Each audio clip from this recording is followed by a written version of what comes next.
one of the police officers came in, and he was checking up on me and how I was doing, and he's like, where do you know where the shooter is? Do you know what he looks like? I was like, yeah, his gray black sweater, hoodie on, and some jeans. And he's like, do you know what weapon? I was like, AR-15, and like I described everything to him, and he's like, all right, thank you, and they went off. So it was that was pretty cool though. He was cool. I had 2 surgeries. The one surgery was just to look at everything and see what they're gonna do, and the second one was actually putting the fixator on, and putting that on and putting on the flap of skin for my 2 of my left leg, left and right leg, and ligaments and tendons. And man, when I woke up from that, it was torturous. It hurt so bad. It's like, it was unbelievably pain. It was bad.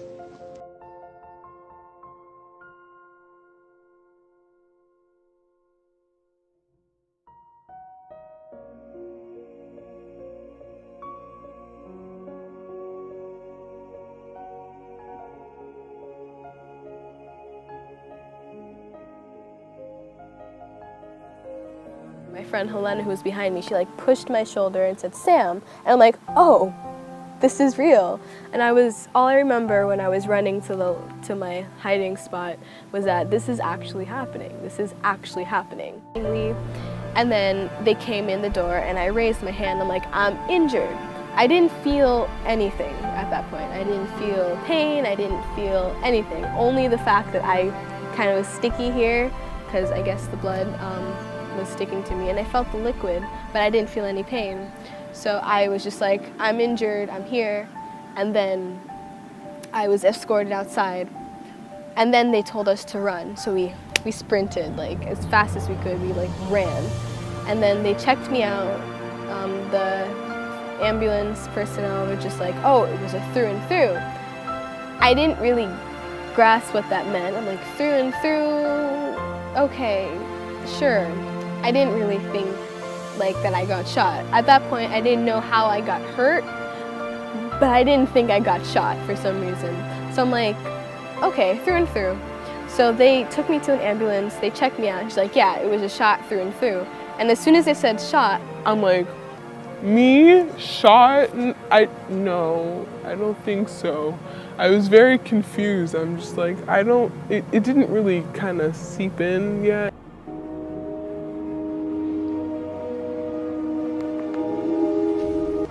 The Grady family, proof that life is a game of inches. I am definitely blessed, as I would say. I mean, just where I was in the classroom, where everything was pertaining to me, I shouldn't really be here sitting talking. Samantha Grady is a senior at Stoneman Douglas. She was in her Holocaust history class when the shooting started. But I was just sitting there processing. The shooting started. But I was just sitting there processing. The shooting started.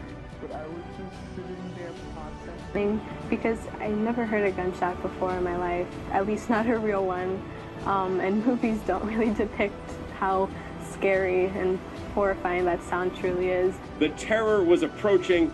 Bullets were soon crashing into her classroom. Samantha and her classmates scrambled for cover, and she was hit twice. I got shot right here, which is the ricochet, and then back here, which is the graze. And the graze required 14 staples and 1 here, so 15 in total. I got shot right here, which is the ricochet, and then back here, which is the graze. And the graze required 14 staples and 1 here, so 15 in total. I got shot right here, which is the ricochet, and then back here, which is the graze. And the graze required 14 staples and 1 here, so 15 in total. And then I heard 2 shots. My friend pushed me and said, "Sam," and I ran to the left side of the classroom. Yeah, she was. She was the one who pushed me, and we were running. Like, we were already situated in the by the bookshelf, and she's like, "Grab a book, grab a book." So I took a book. It was a tiny book, but I took a book and I held it up, And I believe maybe the book kind of deterred some of the bullets, so it didn't hit me so badly. Week when she heard those gunshots, then the fire alarm, and saw the shooter, who cops have since identified as 19-year-old Nicholas Cruz. He never entered the classroom. He shoved his barrel through the window of the glass and started spraying the room. When the shooting stopped, I looked up and I looked at the window, and he was standing there just looking in. He had absolutely no facial expression whatsoever. In those chaotic moments, two friends, Helena ran. So I was pretty much just wrapping up the day mentally, scrolling, looking at cats and looking at pictures of people's Valentine's Day gifts.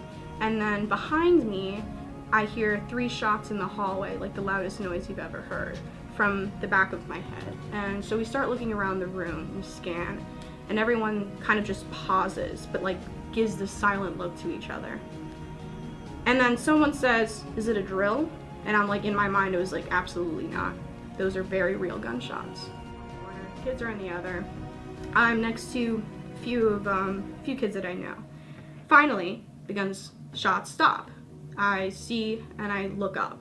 Never do that. Never do that in a school shooting.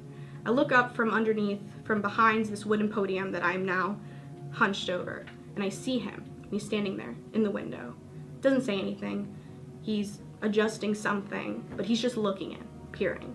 He was wearing like a white shirt, like an artillery vest. I didn't actually know what gun that he had. I remember describing it to the police as a shotgun because it was the kind of gun you hold with 2 hands. And like he clearly had like some like he had a broken arm or sprained wrist or something you could see on his, and he clearly had like he had a broken arm or sprained wrist or something you could see on his, and Had a pair of glasses as well, like the classic school shooter look, honestly. Hello, beautiful people of America. It is a great day to be here. It is a great day to see all of you here, and I am proud of each and every one of you. And the truth die. Lawmakers and politicians will scream, guns are not the issue, but can't look me in the eye.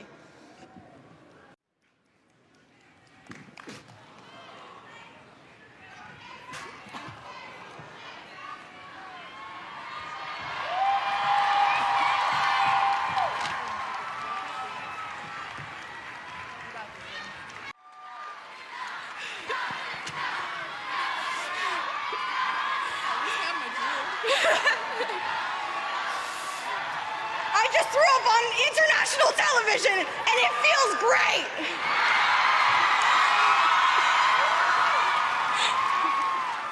We're not 2 AVD pads, and then... I was in the hallway when the fire alarm was going off. It was just really scary, and I had a bad feeling. Scary, and I had a bad feeling. I was the first one he could reach. When I answered the phone, he said, Grandma, I've been shot, I'm bleeding. And I said, where are you? He says, I'm at school. When I first got shot, I thought I wasn't gonna walk. I thought I was gonna die because if I can't walk or run, I don't know what was gonna happen to me.